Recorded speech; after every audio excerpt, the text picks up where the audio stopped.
It doesn't make economic sense. So even if it's not forfeitable, because of the administrative forfeiture scheme, people can't afford to pay to challenge it. So it's forfeiture by default.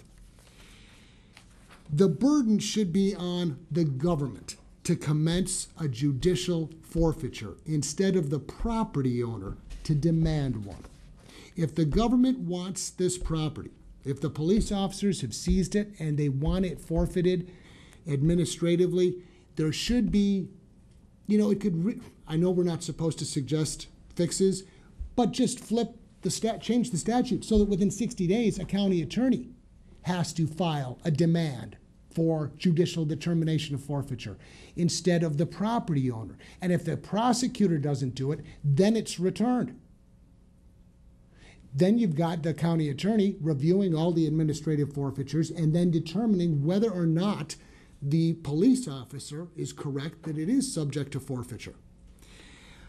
Senator Mua, you asked Mr. Plunkett a question about civil forfeiture complaints, and I have seen it. In fact, I'm dealing with it right now in a case down in Wabasha County in a drug case. Prosecutors can, although they don't frequently do it because it's easier and less expensive to do it administratively, and why go to the burden of filing a civil complaint for forfeiture if you can just serve this person with an administrative notice of intent to forfeit seized property. If they don't reply, you get it. So you go that way first because it's easier. But I have seen cases, and I'm in a case, where the prosecutor, the county attorney, has filed a civil complaint for forfeiture. Now, why would they do that? That brings me to the second principal civil liberties concern. When somebody robs you, what do they say? They put a gun to your head and they say, your money or your life. When a person is served with an administrative forfeiture notice, essentially what the state is telling that person is your property or your liberty. You can contest this. You can file a demand for judicial determination of forfeiture. But if you do, it is transformed under our scheme into a civil action governed by rules of civil procedure.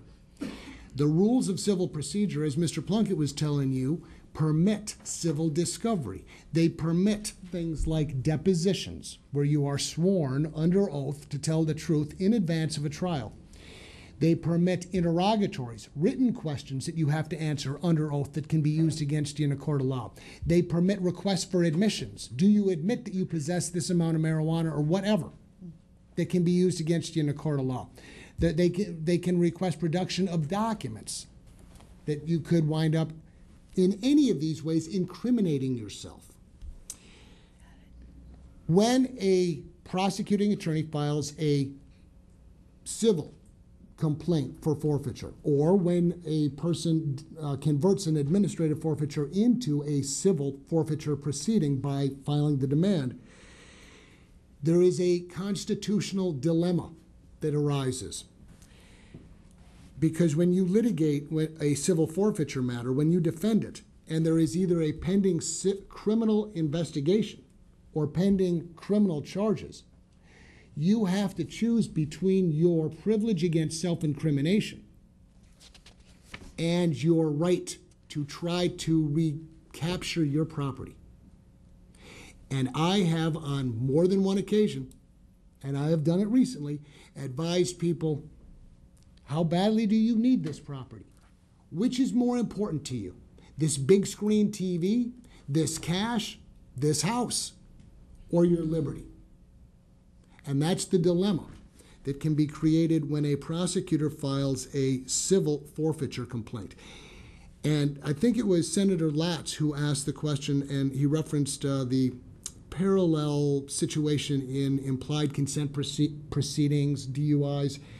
I have seen on many, many occasions where people get served notices of administrative forfeiture and they are not charged until after the 60-day time frame expires. Like people who aren't charged with DUIs until after the 30-day time frame expires. And a lot of them, it's under investigation. and they don't really want to kick a sleeping dog. And they don't want to do anything that would cause them to get charged. And a lot of them don't even act until they are charged. There is an adverse inference. And you might say, well, in the civil case, why don't you just claim your privilege against self-incrimination? That can't be used against you in the criminal case. And that's true. However, if you do that, they can, the judge in the civil case can make an adverse inference from the invocation of your privilege against self-incrimination. What does that mean? You plead the fifth, the judge says, it's you. If you answered that question, you would have answered it against your interest. So I'm going to infer that, and it's as bad as admitting what you're trying not to testify about. Criminal forfeiture avoids that constitutional dilemma. If you just tie the forfeiture of whatever property has been seized to a criminal conviction in a designated offense, as is done under some federal statutes, then you avoid that entire constitutional dilemma.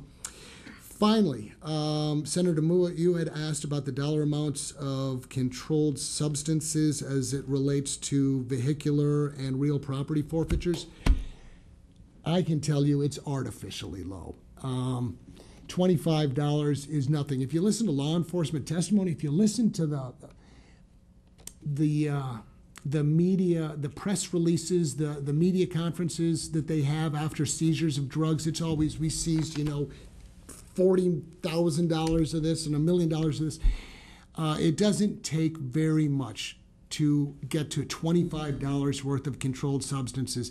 And it says with relationship to a felony drug offense, you've got to remember, the only offense that isn't a felony drug offense would be petty misdemeanor possession of marijuana, which is 1.5 ounces, right, 42.5 grams or less of marijuana. If it's in a motor vehicle and it's more than 1.4 grams, it becomes a misdemeanor.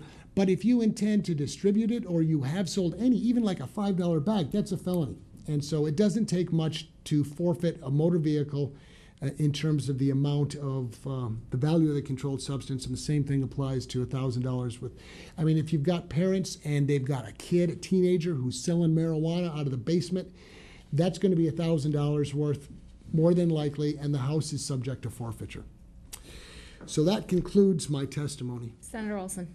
Thank you, Madam Chair. And Mr. Bass, thank you for that very, very, I think, eloquent and compelling description of the constitutional issue that I never thought of before, because I guess I've never worked in this area and didn't really understand how it worked.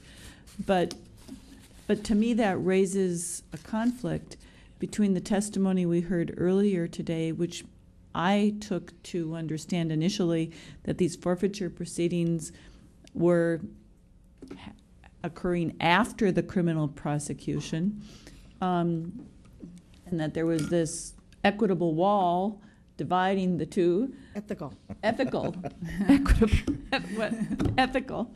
Again, I'm sorry, this isn't my area of the law, but I definitely understand what you're talking about with the constitutional issue, and I'm wondering how could the civil process take place after the criminal? Because with these timelines that we've heard about, that couldn't even be possible to work that way. I mean, you'd have to start the civil process right away. You'd be under an order for, the discovery at least to occur right away. And all these constitutional issues that you're raising, or that constitutional dilemma, is very different than the way that it seemed like this was being presented initially today.